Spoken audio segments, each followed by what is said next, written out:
Come in. Welcome. I'm E.G. Marshall, and I want very much to tell you the story of a young lady named Barbara. Everyone is more or less mad on one point, said Rudyard Kipling, the famous English writer. And I'm inclined to agree with him, since I myself am more or less mad on the point of mystery. But our sweet heroine's madness took a strange turn, as we shall soon discover in the unfolding of the tale entitled All Living Things Must Die. Our mystery drama, All Living Things Must Die, was written especially for the Mystery Theater by Elspeth Eric and stars Mercedes McCambridge. It is sponsored in part by the Kellogg Company, makers of Kellogg's Special K cereal, and by Anheuser-Busch Incorporated, brewers of Budweiser.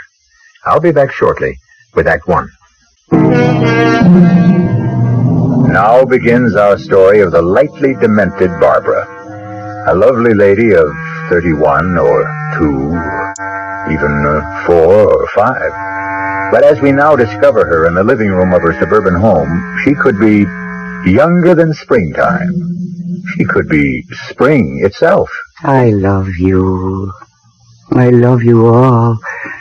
You are my darlings, my pets, my very own treasures. Oh, how beautiful you are, and how much I love you. Why? But that can't be Frank. He never forgets his key. Oh, it's... Johnson, ma'am. Detective Sergeant Johnson from the other day. Oh, yes. Come in. I didn't realize you'd be back. Well, I was just checking up. Had any more of those obscene phone calls? No, not one. And it's such a relief you can't imagine. Oh, you had your number changed? Yes. And that seems to have done the trick, all right. Well, good. No, a lady like you shouldn't be bothered by things like that. Well, there's one other thing I hate to mention. No, go ahead. Mention anything you want to. We're here to serve. Well, it could be my imagination, but every once in a while, I see a man sort of hanging around across the street, not doing anything in particular, but just hanging around. Mm-hmm. Any special time of day? Yes, usually about this time. I see him through this window when I'm putting my plants to bed. Oh, you tuck them in, do you? Well, sort of. I talk to them, and sometimes I sing them a lullaby. I know that sounds silly, but, well, that's what I do. And then sometimes through the window, I think I see this man. Well, it's kind of hard to see out this window, ma'am. The plants sort of get in the way. Yes, I know they do, but they like it here. I tried other places, but they weren't happy, so... They're happy here, huh? Well, they haven't complained. Although I'm not sure about Annabelle. This one is Annabelle. That's Arthur. And that's Kenneth. Mm-hmm. And this is Marianne. And that spider plant over there is Michael. Oh, Michael's in great shape, isn't he? Oh, yes, he is. Are you laughing at me? Please don't. Do I look like I'm laughing? My husband laughs at me sometimes. I wouldn't know why. Oh, because... Now, you see this one, Marianne? Mm-hmm. Well, you take a close look, because you won't see a Marianne every day in the week. Well, Marianne is, well, she looks like ivy to me. Yes, but her leaves are heart-shaped. Can't you see? Each one is shaped like a perfect little heart. You know, you're right. Yes. There are more than 200 varieties of ivy. Did you know that? No, I never did. Hey, what's going on here? Oh, Frank. He's my husband. Frank, this is Detective Sergeant Johnson. Ed Johnson. How are you? Pleased to meet you, Mr. Murray. He came to check up on those phone calls. Oh, yeah, from the degenerate. I told Barbara she should answer him back in his own language. Oh, Frank, please. Let him have it. Give it to him right between the eyes. The ears, I should say in this instance. Well, I'll be getting along. Well, I'll show you to the door. Say, listen, why can't you catch those freaks? Thank you for coming around, Mr. Johnson. Yeah, sure. I'll stop by again if it's all right with you. Oh, anytime, practically. I'm almost always here. And take good care of Annabelle. Oh, I will. And don't let Michael grow too fast. I'll do my best. Good night, Mrs. Murray. Good night, Sergeant Johnson. And thank you. Now, don't you mention it. What was all that about? Well, I told you. The phone call. I mean, all that whispering, all that bzz at the door just now. Oh, we weren't whispering. What were you talking about that I wasn't supposed to hear? Nothing.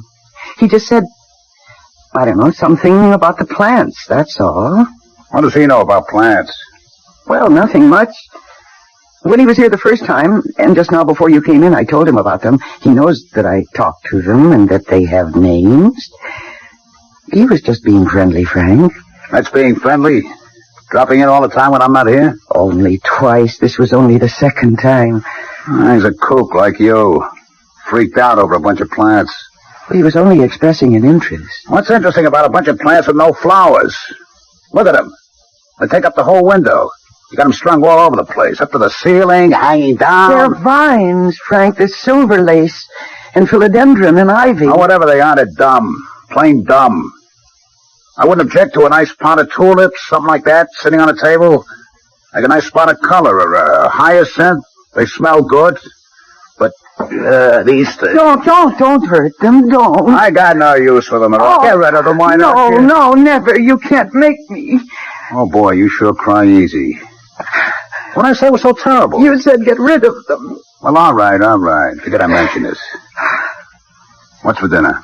It's Swiss steak. Again? Well, it's been a whole week.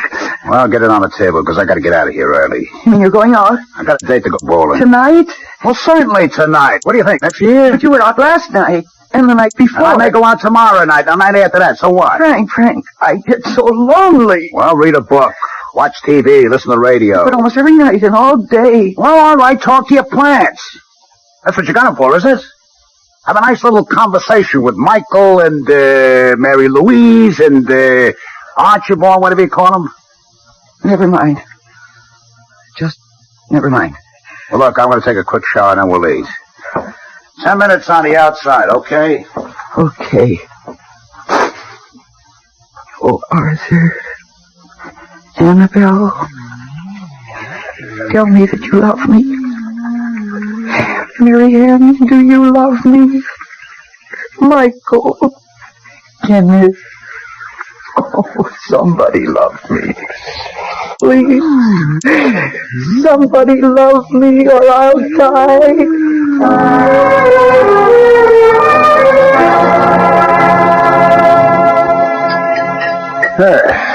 That Swiss steak wasn't bad at all. Thank you. Got any dessert? Just fruit. I'll take an apple with me. Frank, don't go for a minute. Well, I told you I got a date. No, I want to talk to you about something. I'll go ahead, but keep it short, will you? Oh, Frank, remember when we got married?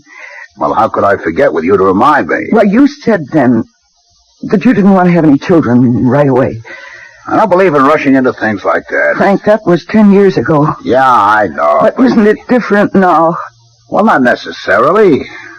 I mean, I think I'm too old for kids. Oh, you're only 45. Well, by the time my kid grew up, I'd be an old man. No, not really old. Well, aren't you kind of old to be having a kid for the first time? Frank, lots of women have children at my age. Lots of them. I don't know if it's safe. Yes, it is. It happens all the time, and I'm very healthy. I'm very strong. You don't look too strong. Well, I am, because the doctor said so. When did you go to see a doctor? Last week. I don't like you doing that without asking me first. Well, I wanted to be sure before I talked to you. And the doctor says it'd be perfectly all right for me to have a baby. As a matter of fact, he said it'd be the best thing in the world for me. Well, I can't see it. On account of the loneliness, Frank, I don't think you realize how lonely I get. That's why I talk to the plants and sing to them. Because I haven't got anybody else. Well, make some friends, why don't you? That's not easy for me. Well, why not? I do it all the time. Anyway, it's not the same as having somebody right here in the house with me all the time. It's not the same intimate kind of thing. If I had a baby... Oh, Frank, I wouldn't ask for anything else ever. And I'd give that baby so much love and attention. It would grow up to be the most marvelous person because it would know from the very beginning that it was loved and wanted. Oh, so much wanted. Well, I don't want it. You got that?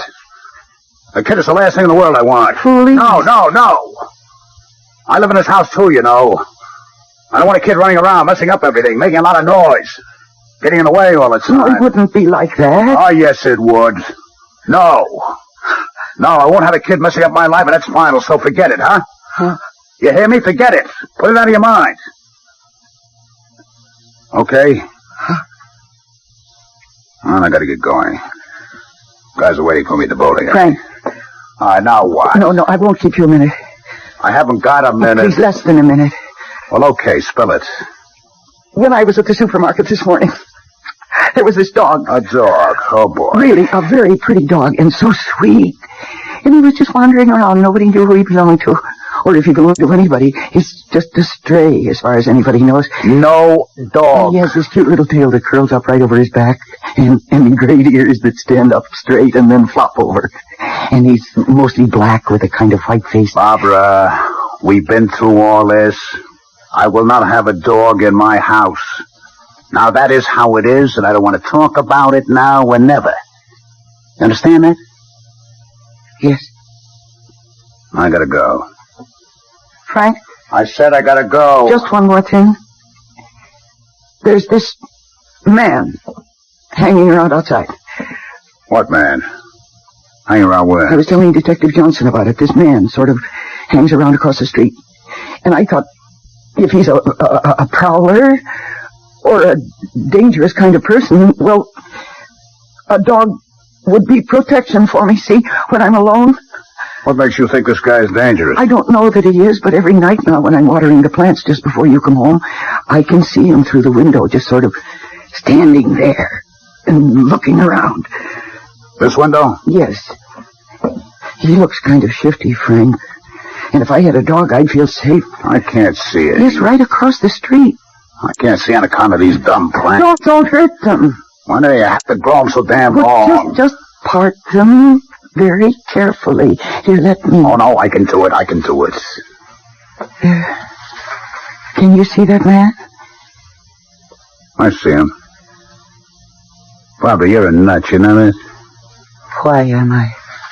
That's the guard they hired at the high-rise. They pay him to watch the building.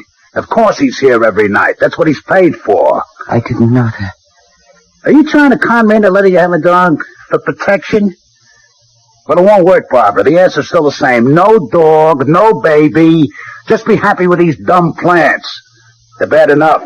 Taking up the whole bloody window, spilling all over the place. I hate you. Yeah, look, I'll let you keep them. I hate you. I wish you were dead. What did you say? I said I hate you. I wish you were dead. Did you really say? Hey, what?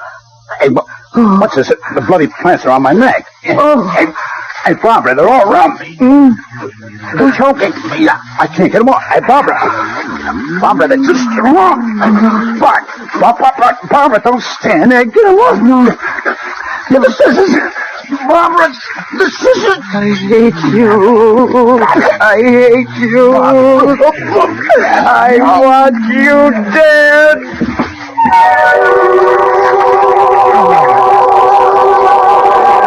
We'll return shortly for the second act of All Living Things Must Die. Now for the second act of All Living Things Must Die. It is a year later, and our heroine no longer lives in a little suburban house, nor is her name Barbara Murray. She lives in a cheery little 2-room apartment, and she is married to Detective Sergeant Ed Johnson. But Kenneth and Arthur and Mary Ann and Michael and Annabelle, all the plants are grouped together in the largest window, and all appear to be in the best of health. Baby boat's a silver moon sailing on the sea. Oh, he's home. Ed? Hello, sweetheart. Hello, darling. Hey, watch out. What have you got there? Oh, just a little addition to the family. What? What is Well, it? let me get the paper off, will you? How's that, huh? Ed. Mm-hmm.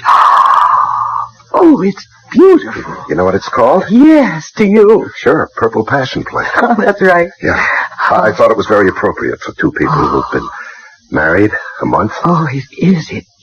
It's beautiful. And you were so sweet to think of it. Well, there's something else I've been thinking of. What's that? Honey, is it too soon for us to be thinking about having a baby? A baby? Well, you do want us to have a baby, don't you, Barbara? Well, I guess so. I brought the subject up too soon. I can see that. Dumb me. I'm sorry. No, that's right. No. I was stupid. Forget I'd mentioned it, huh? Only, it doesn't do any harm to think about it a little, does it? No.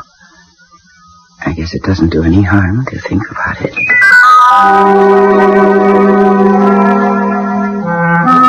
Oh, Cleopatra. You're growing very nicely, dear. It would take a little while before you'll be as long as Annabelle.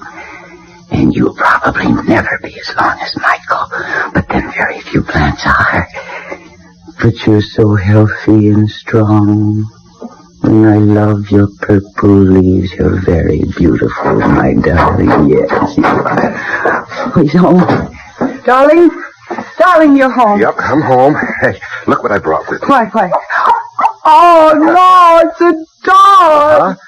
Oh, isn't he darling? Yeah. He wandered into the station house about a week ago. We've been feeding him, and he's been sleeping there. Look, his tail curls up over his back. Yeah, he's got a great disposition. Oh, my. Doesn't he belong to anybody? Well, we advertised in the paper 3 days running. Nobody answered the ad. You mean he's got no home? Nobody wants him? Well, not unless you do. You mean I can have him? He can live here with us. Well, would you like Oh, that? yes. Dog, I guess you got a home. Oh, I love him. Dog, you got yourself a mother. Look at him. Look how he's looking at you. Yeah. Come here, dog. Come here. Oh, he loves you. You can see it in his eyes. He just loves you. Well, I'm his father, aren't I?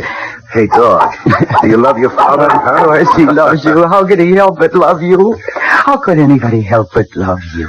Well, there's only one person has to love me. That's you. Uh-huh. But you have to, baby. It's absolutely necessary. It's essential that you love me, because if you don't, it's the end of me. Oh, Ed, I love you so much. I can't even talk about it. Just believe me. I love you, and I love you, and I love you. When you're here, and when you're not here. And when you're asleep, and when you're awake, and when you talk, and when you don't talk, and when you look at me, and when you don't. I love you all the time. Hey, that's a lot of love. I've got more. More? Anytime you need it. Barbara. Honey, look, we've been married better than half a year now. When are we going to start having a baby? Oh, I don't know. Pretty soon? I guess. You want one, don't you, honey? Yes. Well, when do we? Well, sometime. Well, sweetheart, we're not kids anymore. I know that. You think I'm putting the pressure on you? No, I shouldn't do that. I didn't mean to. No, that's all right. No, I won't do that anymore. You just got to tell me when you think is the right time. I won't bother about it anymore. Now, what are we going to name the dog? I don't know. How about Cuthbert or Lance? Oh, no, I don't think so. Herman? Dwight? No, I don't want to give him any name like that. I want to call him what you called him. Me? I never called him Yes, you anything. did. You called him Dog. That's what I want to call him. D-A-W-G? Dog? Yes, come here, Dog. Hey. Oh, what a lovely dog you are, Dog.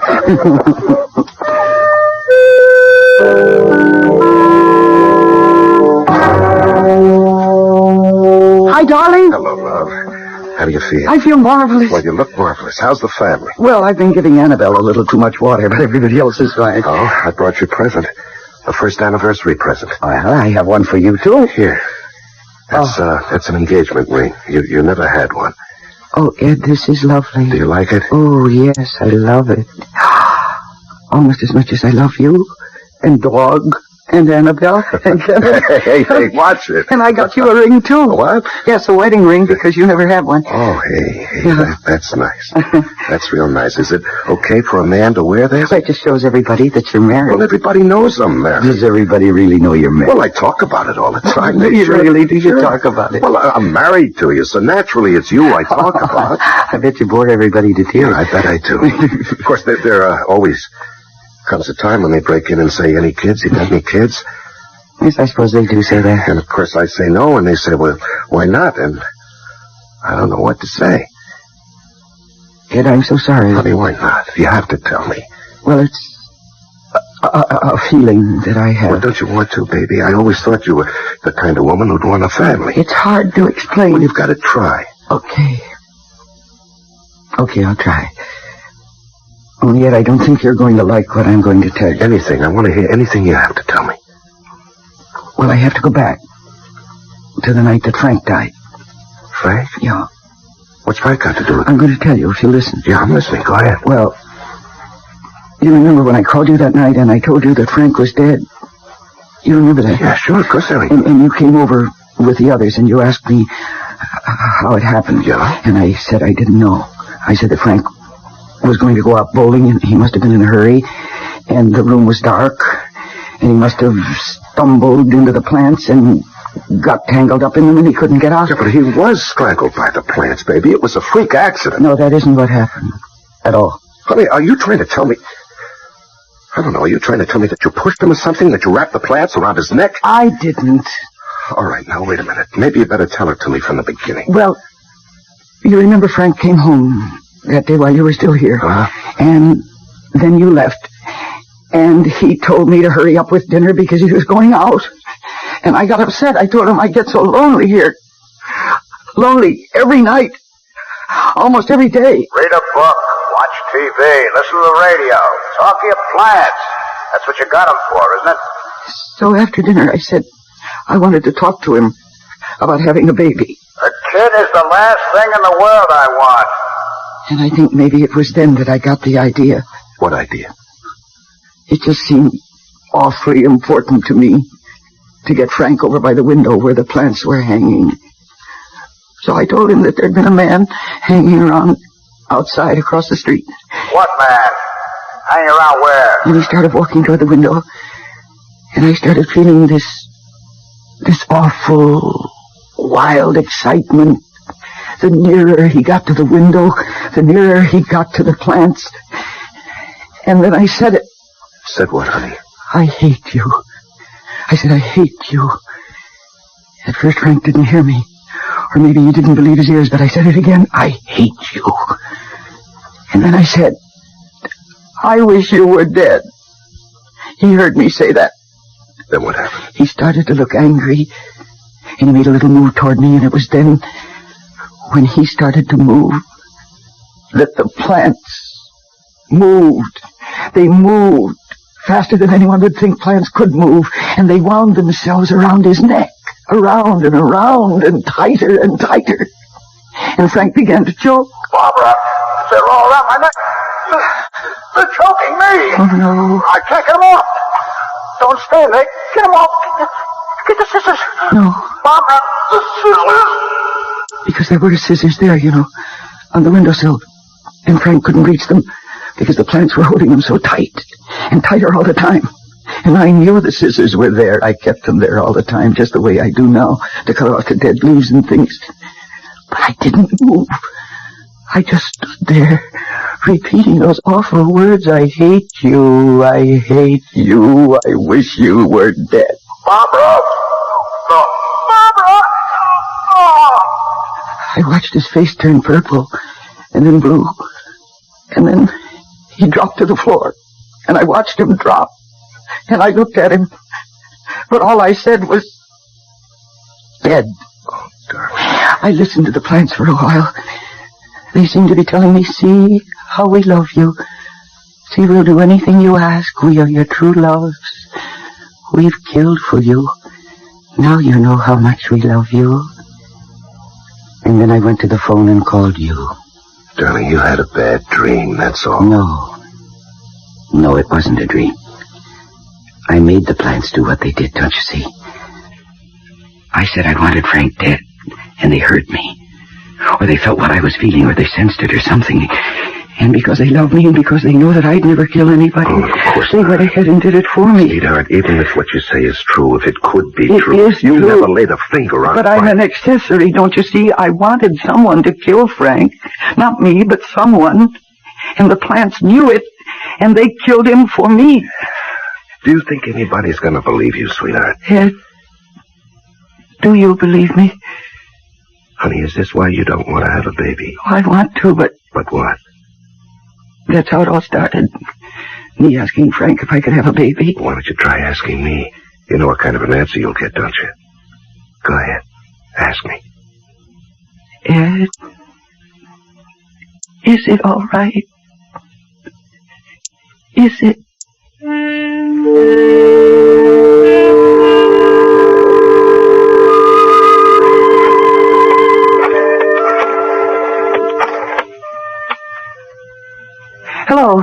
Oh, this is Mrs. Ed Johnson. Yes. Well, I saw the doctor a couple of days ago, and, he was going to have a test made to see if I... Oh, you can't tell me. It is? Really? Really? Oh, yes, I believe you. Thank you very much. It's true. It's really true, dog. Michael, Marianne, I'm going to have a baby. Annabelle, it's true. Kenneth, Cleopatra, Arthur, finally, I'm going to have a baby. What do you think about that? Are you pleased? Are you happy? Tell me what you think, because you're very important to me. Yes, you're my best friend. I'm not young anymore, and there are people who think I'm, well, strange. I'm too emotional, that's what they think. And they may be right. How do I know? So please, tell me, because I trust you. Is it all right for me to have a baby? You really think so? Ed! Ed, it's true! I just called the doctor's office and they told me it's true. I'm going to have a baby, Ed.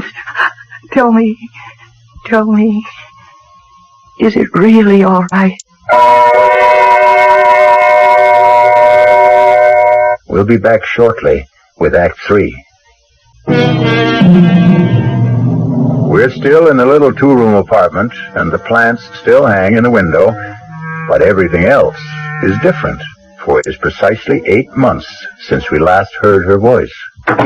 There! They're gone. Ed, they're gone. What's that, honey? The movers have gone. They took the last chair out just now. Oh, I hope they don't break anything. Oh, sweetie, they won't. Don't worry about it. Oh, I don't worry about anything anymore. You mean that? Sometimes I try to worry, because after all, I used to worry all the time. I mean, I worried all my life, but now I can't worry. I've forgotten how.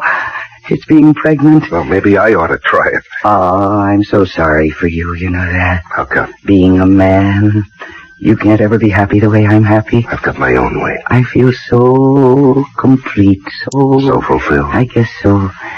As though there'd been something missing from the day I was born, and now I've got it. I was so unfinished before, but now I'm complete. Just you wait till we get settled in the new apartment, baby. Wait till we get the little baby's room decorated and the crib moved in and all that other stuff. Shouldn't we go over there now? Well, I suppose we ought to give the movers time to get there. No, I want to go now. I can't wait. Yeah, neither can I. Oh, honey. Isn't it wonderful how we always seem to feel the same way? Oh, honey, you never have that other feeling anymore, do you? What feeling? You know about how Frank died, the plant. Oh, that. You don't ever feel that maybe you shouldn't have a baby. Oh, no. Well, you know, when you first found out, you weren't too sure. Oh, but that was 8 months ago. That was before I started feeling the baby grow. Before I knew that it was going to be my baby, my child. And then I knew that if there ever was anything that was right, having this baby was that thing. And Frank, you ever think about him, about that night? I'm not sure it ever happened. I mean, I'm not sure it happened the way I said. I think probably you were right. I dreamed the whole thing. It was an accident, Barbara.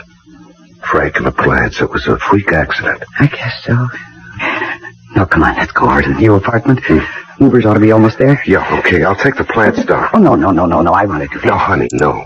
I don't want you doing things like that. Not now. 8 months, holy cow. Oh, don't be silly. I know just how they're tied up because I did it myself in the first place. Come on, hand me the scissors. They're right there. Baby, you cut the string. I think I ought to. No, really, they wouldn't like anybody else touching them. I know what you can do. You can get those cartons we saved to pack them in and all that tissue paper. Go on, you do that. That'd be a big help. Okay, if you say so. Oh, here's the scissors. Only take a minute. Yeah, I'll be right back. Now then, here we go. Now, Cleopatra, let's get you down first. No, Michael, you'll have to wait until last because you're so long and strong. It'd be hard to separate you from the others. Oh, gee, it's hard to reach. I don't know if I can... Oh, maybe I should have let Ed take you down. My arms hurt. Isn't that funny? I never had any trouble before. Well, of course, it's being pregnant. It's this baby I'm carrying around with me. Are you a boy Or are you a girl? Or are you twins? I think you're twins. Wouldn't that be heavenly? An old lady like me having twins. A boy and a girl. Oh, I don't care. I don't care about anything anymore. Except my husband and my child. I don't even care about the plants. Isn't that strange? For so long, so many years, they were my dearest friends. They were my only friends. And now, they just don't matter anymore. I know what I'm going to do. I'm going to leave them. Right here. You don't need them. Got a new place to live. We're going to have a baby. We have each other. We don't need these old plants anymore. They can just stay right here. Ed, I just decided that we don't... No, don't. Get away. Get away from me. Ed, it's the plants. They're choking me. Ed, the plants. I got the cart. Barbara. Oh, my God. They're choking me. The scissors. Quick. I can't breathe. All right, I've got him. It's all right. It's going to be all right. Barbara. It's all right. Barbara, it's going to be all right.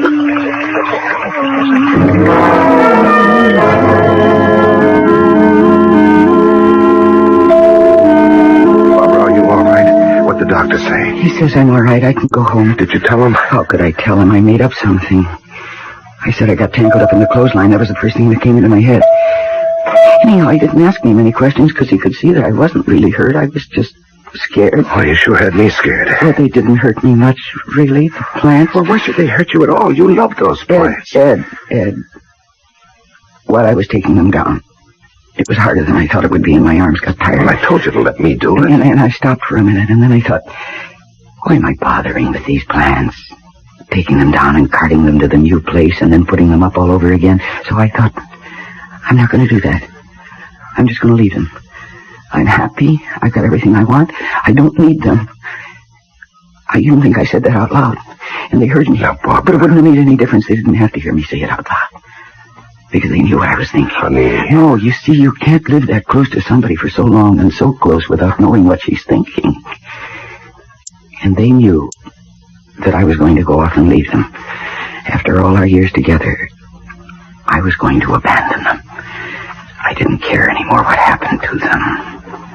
And they knew that. Oh, no, it's just hard to conceive of plants. They wouldn't have killed me, Ed. They didn't even really mean to hurt me. They were just saying, don't go. Or if you must go, take us with you. You can see that, can't you? All I know is I came into the room and I saw you with the vines around your throat and you were saying, choking me, get the scissors. Well, I got those scissors so fast, they were right there on the windowsill, and I cut those vines so fast. Boy, you had me worried, baby. You must have fainted by then. Yeah, and I picked you up and put you in the car, and you came to before we got to the hospital. And here I am, and I'm all right. Yeah. Barbara, you don't suppose I hurt the plants, do you? I just slashed away. Well, I don't suppose you cut them down very carefully. Oh, heck no. Oh, they'll be all right. I'll trim them properly when we get back. You're not going to leave them there? You're going to take them to the new apartment? Yes. Yes, I am. I don't know what I was thinking of. How could I just go off and leave the things that I've loved and that have loved me? I can't walk out on them. I forgot that. And they were trying to remind me. Yeah, I guess you're right. But then you always are. Well, I'm right about this. Yeah. Well, let's go, huh? Yeah. Oh, poor Cleopatra. Why, poor Cleopatra? Well, I knocked her on the floor. You what? Yeah, when I was trying to cut you loose, I knocked Cleopatra on the floor, broke the pot and everything. You mean she's lying there? The pot is broken and she's lying there on the floor with no dirt? Yeah, I guess so. Oh, Ed, come on. Now, Barbara. No, hurry up. We've got to get there before she dies. Look, honey, please, let me do it. There she is. There's Cleopatra. Let me do it, honey. You just stay there. Look out, Ed. They're angry. Ed, they're coming for you. No, it's all right. Ed, please get out of the way. Stand back. Listen. Do anything. They're going to let you do it. Of course they are. Of course they are. Aren't you, my darling? Aren't you? Ed, hand me that Aiden pot, the one right there. No. Your roots haven't been out of the earth for very long, my love. Now, gently. No, I'm not hurting her. See, Michael, I'm being very gentle. I'm putting the good earth in the pot. See, Michael? Ed, get me some water, just a little. Honey, I don't like leaving you Don't here. be silly. I'll be perfectly all right. Okay, I'll be right back.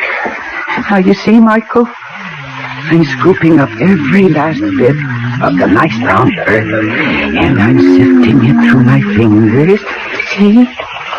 See, Annabelle? See, all of you? Oh, very carefully with the beautiful, loose brown earth. Here you are. Now, we put a little water in. Not very much, because the earth wasn't very dry. There's some plant food on the windowsill. I got it. Here you are. Now, we mix just a little of it into the soil. There we are, like that. And now, Cleopatra, my love, let me pick you up. I'll hold you for a second. And don't be frightened, my dear. No. You put your little roots into the dirt. Very gently, very carefully. And press the dirt down around them. And then we add the rest of the dirt, almost to the top.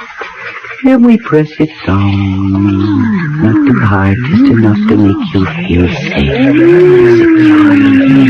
There we are. You see, Michael? Marianne? Annabelle, see? She's going to be all right.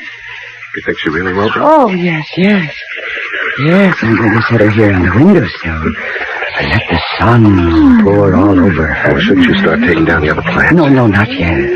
They've had an awful shock. Yeah, but honey, the furniture movers at the other apartment, they must be going crazy wondering where we are. Where you go? You take the car and go over there. What about you? Come back for me later. Okay.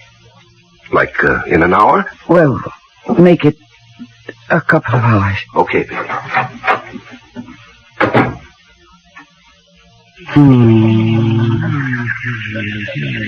Baby boats of silver moon sailing on the sea. Yes, my dear ones, rest, my darling. Sail, baby, sail out across the sea. Only don't forget to sail home again to me. Only don't forget to sail home again to me. The next time you pass by a plant, stop and look. Make a little bow or tip your hat. And if its leaves flutter and make a sound, listen. It may be trying to tell you something. I'll be back shortly. Our cast included Mercedes McCambridge, Larry Haynes, and Ralph Bell. The entire production was under the direction of Hyman Brown. Radio Mystery Theater was sponsored in part by new sugar-free Diet 7-Up. This is E.G. Marshall inviting you to return to our Mystery Theater for another adventure in the macabre. Until next time, pleasant dreams.